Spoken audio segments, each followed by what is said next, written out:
चलो आओ शुरू करते हैं।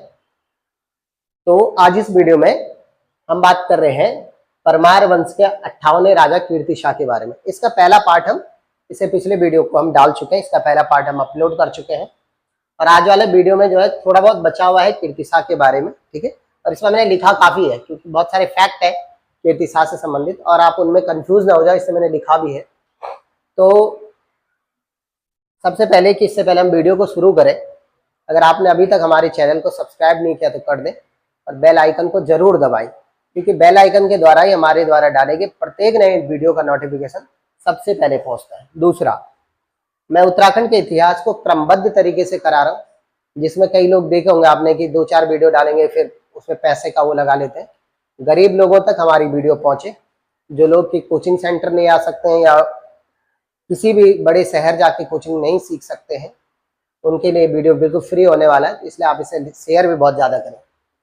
क्या पढ़ने वाले बेटा आज इस वीडियो में हम सबसे पहले सर्वधर्म सम्मेलन पढ़ने वाले 1902 जो टिहरी में आयोजित हुआ। इसके अलावा वजीर हरिकृष्ण रतूड़ी के बारे में, कौन थे और क्या क्या उनके बारे में, क्योंकि बहुत महत्वपूर्ण वजीर थे कीर्तिशाह के। इसके अलावा सकलाना के मुआफीदारों का फिर अत्याचार हो रहा है यहाँ पे, इससे पहले भी हम सकलाना के मुआफीदारों को पढ़ चुके हैं, नहीं पढ़े है ना। तो थोड़ा सकलाना के मुआफीदारों के बारे में फिर हम बात करने वाले हैं। इसके अलावा कीर्तिशाह के व्यक्तित्व के बारे में बड़ा इंपॉर्टेंट है, तो व्यक्तित्व कैसा था, तो कैसे व्यक्ति थे और किस तरीके उनकी पर्सनैलिटी थी, उस बारे में मैंने 4-5 फैक्ट यहीं पे लिखे, उन सब पर बात करेंगे। मुख्य रूप से 4 हमारे पॉइंट आज इस वीडियो में होने वाले, ठीक है। आइए शुरू करें। चलो तो शुरू करते हैं सबसे पहले पॉइंट के साथ। पहला पॉइंट है कि सर्वधर्म सम्मेलन 1903। देखो 1902 में राजधानी टिहरी में सर्वधर्म सम्मेलन हुआ। सर्वधर्म सम्मेलन का मतलब होता है सभी धर्मों के गुरुओं को वहां पर बुलाया गया। क्या बुलाया गया? सभी धर्मों के गुरुओं को। उसमें आपस में चर्चा होती है, सभी धर्मों की अच्छाइयों पर बात होती है, तो उसके लिए जो सर्वधर्म सम्मेलन बुलाया था कीर्तिशाह ने 1902 में, जिससे बहुत सारे वहां पे लोग आए। तो एक बहुत महत्वपूर्ण व्यक्ति उस दौर में आए, उनका नाम क्या था? जिनके नाम पे टिहरी झील का नाम है, क्या नाम था? बोलो, टिहरी झील का नाम किसके नाम पे है? स्वामी रामतीर्थ। पता नहीं क्या तैयारी कर रहे तुम लोग। तो स्वामी रामतीर्थ जो है उस दौर में टिहरी आई, ठीक है। टिहरी आए और कीर्तिशाह उनके व्यक्तित्व को लेकर बहुत ही प्रभावित हुए। और जब ये समाप्त हो गया सर्वधर्म सम्मेलन, इसके बाद उन्होंने जितने भी अतिथि आए थे उन सबका सम्मान किया और उसके बाद स्वामी रामतीर्थ को कहा कि आप जापान में होने वाले सर्वधर्म सम्मेलन में आप जाओ और जितना आपका यात्रा का खर्चा आने जाने का होगा वो सारा खर्चा मैं वहन करूंगा। आप एक बार जो हमारी तरफ से जापान में होने वाले सर्वधर्म सम्मेलन में भाग लीजिएगा, ठीक है। तो आपके पास प्रश्न आएगा कि किस सर्वधर्म सम्मेलन टिहरी में कब हुआ? उत्तर होगा 1902।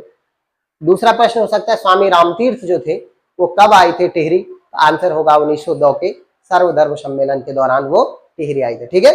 बाद में इन्होंने जो है स्वामी रामतीर्थ ने वहीं जो है भागीरथी नदी में उन्होंने जल समाधि ले ली थी और उन्हीं के नाम पर जो है सरकार ने जो है टिहरी बांध का जो नाम रखा हुआ, क्या रखा हुआ बेटा?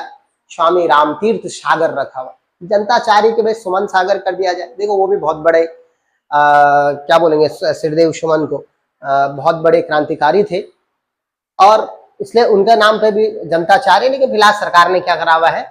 स्वामी रामतीर्थ के नाम से जो झील बनी हुई है टिहरी झील, उसका नाम रखा हुआ, ऑफिशियल नाम, ठीक है। पहला पॉइंट समाप्त हुआ, समझ में आया?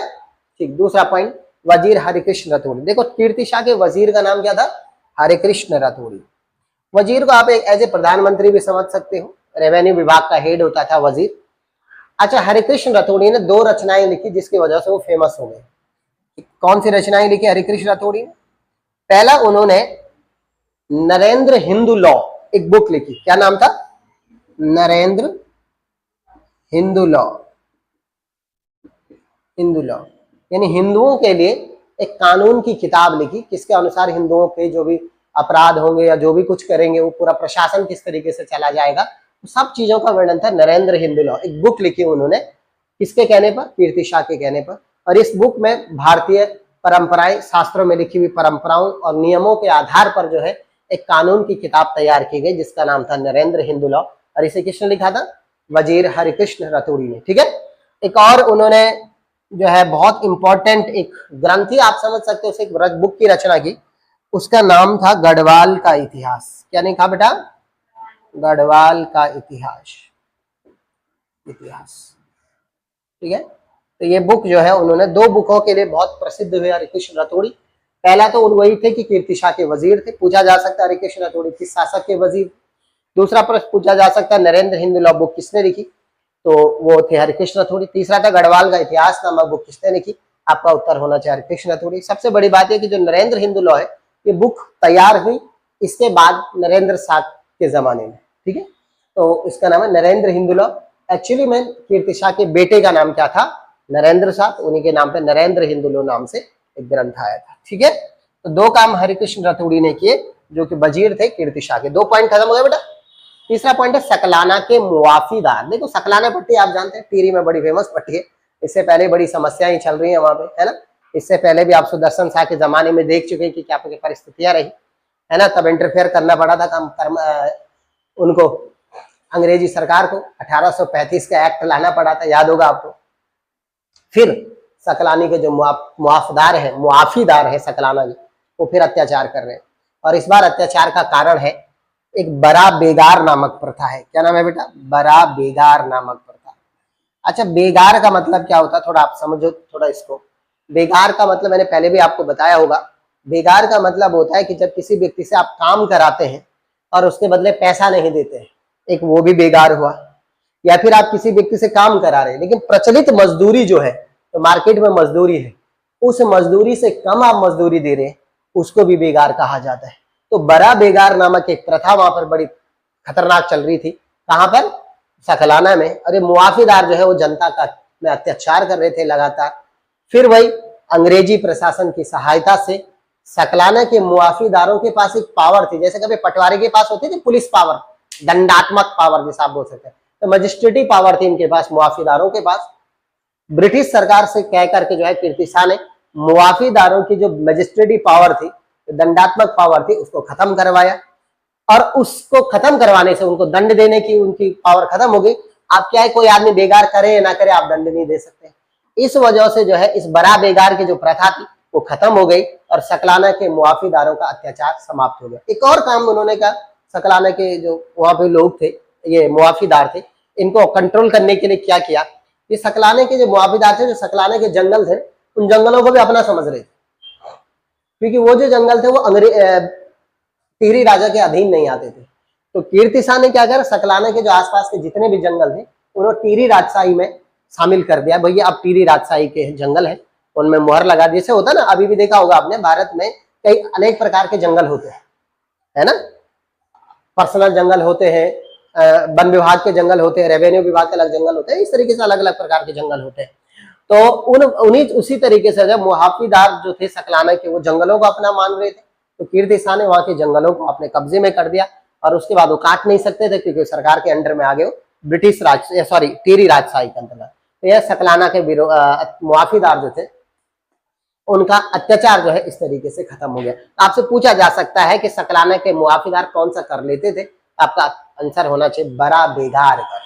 कौन सा कर, बड़ा बेगार कर। इससे पहले भी एक कर था, कौन सा था, कौन सा कर लेते थे, उससे पहले भी मैं बात कर चुका हूं। पढ़ लिया करो थोड़ा बहुत, है पढ़ लिया करो थोड़ा बहुत। अगला पॉइंट है हमारे पास बेटा, वो है कीर्ति शाह का व्यक्तित्व, जो कि बहुत ही महत्वपूर्ण व्यक्ति है। देखो एक बात बताता हूं आपको, कीर्ति शाह जो थे, कहते हैं कि उस दौर में जितने भी देसी रियासतें थी, टिहरी भी तो देसी रियासत थी। अच्छा, देसी रियासत होता क्या, पहले थोड़ा उसे समझ लो। जैसे अंग्रेजों ने किसी रियासत पर आक्रमण किया, उसको जीता, बाद में वापस उसी राजा को वापस दे दिया, ठीक है, उसी राजा को वापस दे दिया। बोले भाई ऐसा है, तो अपने राजकाज कर, प्रशासन कर, हमें कोई मतलब नहीं, आप हमको टैक्स देंगे और जब हमें आपकी जरूरत होगी आपको आना पड़ेगा। और आप अपने यहाँ जो है किसी भी हमारे दुश्मन व्यक्ति को अपने पास नौकरी नहीं रखोगे, और इसके अलावा कोई भी ऐसा काम नहीं करोगे जो हमारे अपोजिट हो, और आप अपना राज करो, हमें कोई समस्या नहीं। यानी इनडायरेक्ट रूप से आप किसके अधीन थे, अंग्रेजों के अधीन थे। ऐसे राजशाही को हम क्या कहा गया, देसी रियासत। जैसे टिहरी रियासत क्या थी, टिहरी रियासत को भी तो अंग्रेजों ने जीता था, फिर उनको दे दिया था सुदर्शन शाह को, ये भी एक देसी रियासत। तो कहते हैं कि उस दौर में जितने भी भारत में देसी रियासतें थी, उन देसी रियासतों में सबसे बेस्ट अगर कोई राजकुमार था या कोई राजा था, तो वो कौन था बेटा, वो था कीर्ति शाह। बहुत प्रभावित था अंग्रेज भी, जनता भी, इसके कर्मचारी वगैरह वगैरह भी जितने भी लोग थे, कहते हैं सबसे बेस्ट शासन अगर टिहरी राजशाही में किसी ने किया उसका नाम क्या बेटा, कीर्ति शाह। अब इसके आपको उदाहरण दिखा देते हैं। 1892 आगरा में दरबार लगा हुआ गवर्नर का, गवर्नर नहीं बोलेंगे, वायसराय का, क्योंकि बाद में उनका नाम वायसराय हो गया था। तो वायसराय लैंसडाउन है, उनका दरबार लगा हुआ आगरा में। और आगरा में जब दरबार लगा हुआ तो उन्होंने कीर्ति शाह की तारीफ में कहा कि मुझे लगता है कि हिंदुस्तान के सभी राजकुमार, जितने भी राजकुमार हैं, उन सभी को गढ़वाल के जो राजकुमार हैं, अब वो छोटा ही था, बहुत ज्यादा उम्र में, राजा ही आप मान सकते हो, जो राजा है कीर्ति शाह, उनकी तरह बनने की कोशिश करना चाहिए। जिस तरीके से कीर्ति शाह है उसी तरीके से आपको भी उनको अपना आदर्श मानना चाहिए और उनकी तरह जो है अच्छा राजकुमार और अच्छा राजा बनना चाहिए। ये किसने कहा, लैंसडाउन ने। कहां पे कहा, आगरा दरबार में कहा था। ये भी पूछा जा सकता है कहां पे कहा, तो कहां पे कहा, आगरा दरबार में 1892 में। और वायसराय कौन थे बेटा, लैंसडाउन थे। ठीक है। एक और उपलब्धि जो देखोगे आप, उसके नाम पे जो चढ़ी है कीर्ति शाह के नाम पे, उन्हें KCSI की उपाधि दी गई है। ब्रिटिश सरकार द्वारा एक बहुत बड़ी उपाधि दी जाती थी जिसे कहा जाता था KCSI। क्या कहा जाता था, KCSI। KCSI की उपाधि उन्हें 1903 में दी गई। KCSI का मतलब होता है night of commander of the order of star of India. यानी आप इसे नॉर्मली अगर समझे, मैं इसको लिखूं night commander, KNIGHT commander, night commander of the order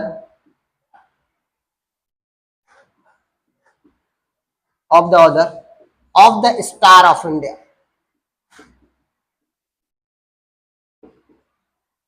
of the star of India, night commander of the order of the star of India. ये उपाधि, जिसे आप शॉर्ट में KCSI कहते हैं, ब्रिटिश सरकार द्वारा दी जाने वाली बहुत महत्वपूर्ण उपाधि थी। और उस उपाधि को किसे दिया गया, कीर्ति शाह को दिया। कहां पर दिया, दिल्ली दरबार लगा हुआ था और वहां पर जो है उन्हें ये उपाधि दे दी गई। ठीक है।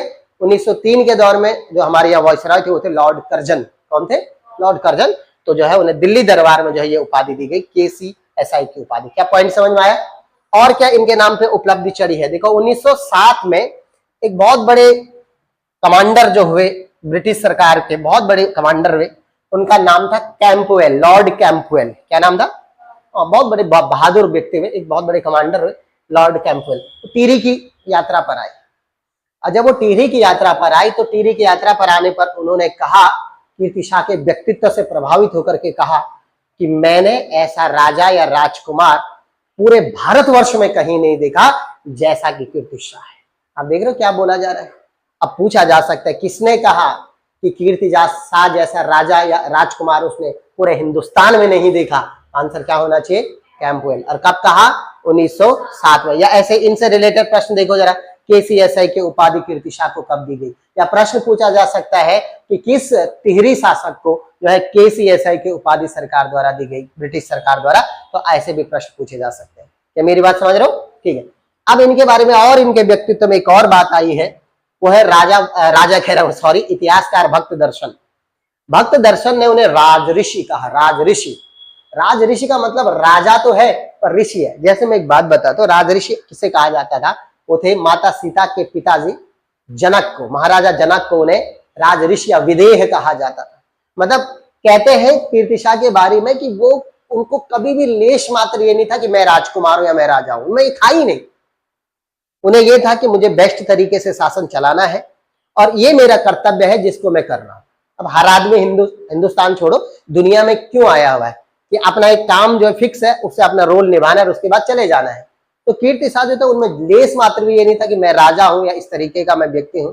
उनका सिर्फ एक ही काम था कि मेरे कामों की वजह से जनता कितनी खुश रहे और किस तरीके से मैं अच्छा प्रशासन करूं। तो ये थे कीर्ति शाह, इसलिए उन्हें भक्त दर्शन ने क्या कहा बेटा, राजऋषि का। अब प्रश्न पूछा जा सकता है कि कीर्ति शाह को राजऋषि किसने कहा। ऑप्शन में आ सकता है भक्त दर्शन, और भी दो चार इतिहासकारों के नाम आ सकते हैं, है ना, जैसे यशवंत कठोच आ सकता है, शेखर पाठक आ सकता है, और भी बहुत सारों के नाम आ सकते हैं।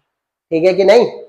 तो ये है भाई राजऋषि। एक और इनकी उपलब्धि थी, 1906 में उन्हें ब्रिटिश सरकार द्वारा राज्य काउंसिल का सरकारी सदस्य नियुक्त किया गया। राज्य काउंसिल में भी उनको पद दिया गया कि आप सरकारी सदस्य हो सरकार की तरफ से।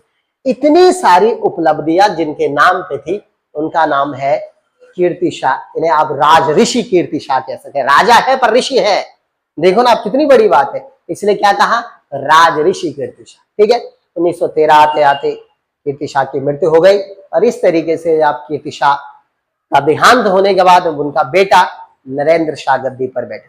ठीक है, तो ये वीडियो आपको कैसा लगा हमें कमेंट सेक्शन में जरूर बताएं। मैंने फैक्ट जानबूझ के लिखे हैं, जिससे कि जो है तुम्हें एक एक फैक्ट जो है हमेशा याद हो जाए और आप चीजों को सही तरीके से समझ सकें। ठीक है, तो आपको ये वीडियो कैसा लगा हमें कमेंट सेक्शन में जरूर बताएं, और अगेन हमारे चैनल को सब्सक्राइब करना ना भूलें। कोई दिक्कत है बेटा? ठीक है, कुछ पूछना है? ठीक है, ओके, ठीक है, बहुत बहुत धन्यवाद।